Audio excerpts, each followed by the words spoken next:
Bonjour, bonsoir les amis. Dans cette vidéo, j'ai envie de répondre à la question suivante. Est-ce qu'il faut être raisonnable dans la vie? Est-ce que dans la vie, il ne faut pas être fou, il ne faut pas prendre de risques, etc.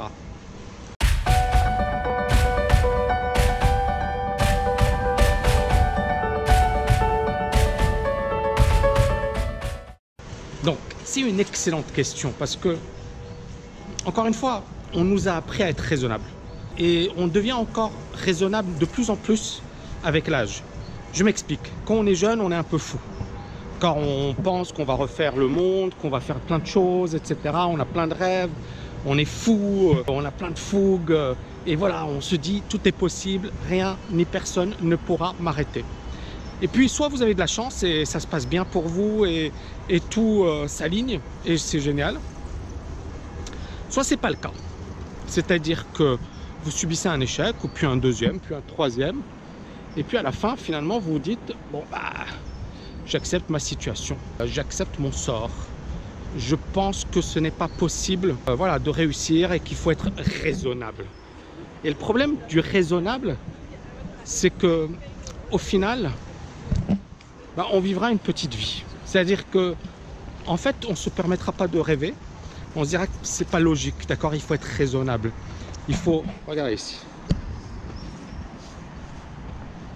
Ok, vous pensez que si j'avais été raisonnable, je serais là à filmer des canards à Francfort avec une vue sur la Banque Centrale Européenne? Non, je ne serais pas là. Donc le fait d'être fou à un certain moment, ça m'a permis de faire des choses de fou. Moi, je pense que je ne vous demande pas d'être totalement irrationnel, d'être fou, de faire n'importe quoi, surtout si vous avez un certain âge, c'est-à-dire que vous avez des responsabilités, vous êtes papa ou maman, vous avez des enfants, il ne faut pas déconner quoi, parce que là vous avez une responsabilité, on est d'accord. Vous avez 20 ans, 25 ans, pouvez vous permettre de faire les fous, il n'y a pas mort d'homme, d'accord? Tant qu'il n'y a pas des obligations familiales, ça passe.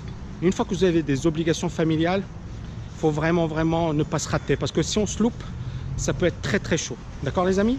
Donc moi ce que je pense c'est que il faut avoir des rêves. Il faut avoir des rêves.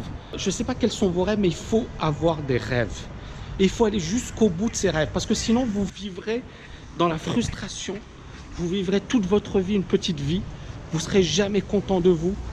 Et au final, à quoi ça sert? On n'a qu'une vie les amis. On n'a qu'une vie, donc il faut être fou à un certain moment. À un certain moment, il faut avoir ses rêves, il faut se dire j'ai envie de les réaliser. J'ai envie d'aller jusqu'au bout. Je vais me donner les moyens de les réaliser. Maintenant, bien évidemment, il y a des gens qui sont des rêveurs et il y a des gens qui passent à l'action. Les rêveurs, il y en a plein. Mais il faut donner vie à ses rêves.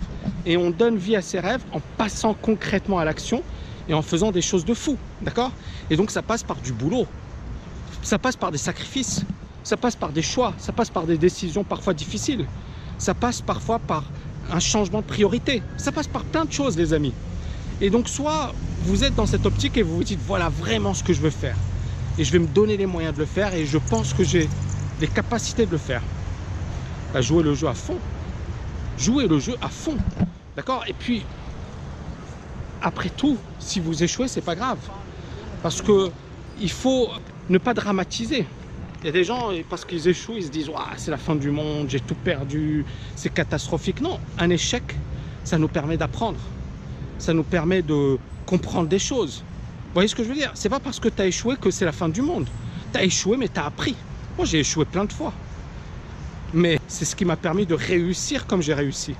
Mais si j'avais jamais échoué, si j'avais pas osé, je serais pas là aujourd'hui. Je serais pas là aujourd'hui. J'inspirerais pas des gens, je motiverais pas des gens, je leur donnerais pas cette pêche. Je serais pas là. Je serais à me morfondre sur mon sort et à me dire j'ai raté ma vie. Ouais, probablement. Probablement. Et donc, heureusement que je suis passé à l'action, heureusement que je me suis à un certain moment bougé les fesses, que j'ai eu ce déclic, j'ai frôlé la mort à Paris. Et je me suis dit, j'ai plus rien à perdre. Mais pour une personne qui n'a pas vécu finalement cette situation extrême, c'est-à-dire elle frôle la mort, quand vous frôlez la mort, c'est vrai que ça vous réveille, quoi. Ça vous donne vraiment un bon coup de pied aux fesses et vous vous dites, c'est bon, j'arrête de déconner. Mais si c'est pas votre cas, d'accord? Et vous avez une vie tranquille, sympa, tout est bien dans votre vie, tout est génial.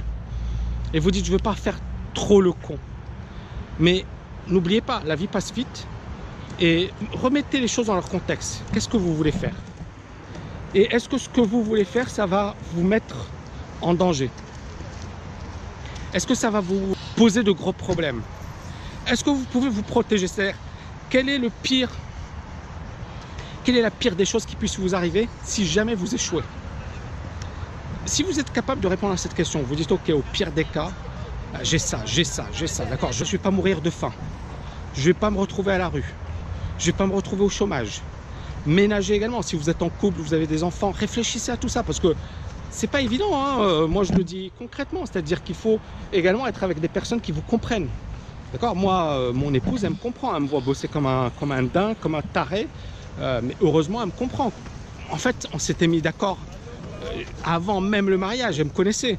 Donc elle savait comment j'étais, elle savait que j'étais un fou de travail, que je faisais plein de choses, etc.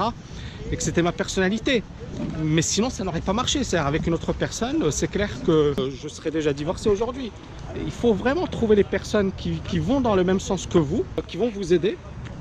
Parce que c'est super important, les amis, c'est super important d'être avec les bonnes personnes qui vont vous tirer vers le haut et qui ne vont pas effectivement vous pousser vers le bas ou vous faire avancer.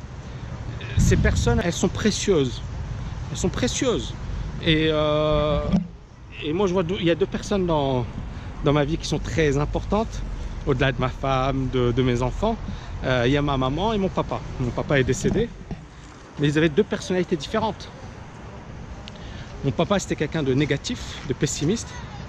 Et ma maman, elle a toujours été très positive. Et donc, je vous montre ça. Bon, les amis, j'ai envie de vous dire un truc. Liberté financière, il faut agir. Il faut agir. Regardez, moi, je suis à Francfort. On est en mois d'octobre. D'accord? C'est la première fois que je visite cette ville. Et je suis là. C'est sympa, hein, la vie est belle. Donc, deux personnalités différentes. Mon père pessimiste, ma mère optimiste. Mon père, il me déprimait, quoi. C'est-à-dire, ouais, tu vas pas réussir, trouve-toi un bon job, pourquoi tu fais ci? Ma mère, quoi que je fasse, elle me dit c'est génial, c'est super. Elle avait vraiment la pêche. Bon, c'est marrant, hein, et finalement, je pense qu'il faut être positif. Vous voulez réussir, il faut être positif, il faut y croire. Mon père, il avait cet état d'esprit extrêmement prudent, conservateur. Et c'est vrai que ça l'a contraint également sur un plan carrière et compagnie. C'est-à-dire que ça va jouer sur votre... Mais par contre, si vous êtes voilà, positif, mais pas le gars positif qui glanderait, hein, le gars positif, mais derrière, il y a du boulot. Derrière, il y a du sacrifice. Derrière, il y a de l'énergie. C'est là où vous allez avoir des résultats extraordinaires, les amis. Il faut être positif. Il faut être entouré par des personnes positives. Il faut être déterminé. Il faut avoir des priorités.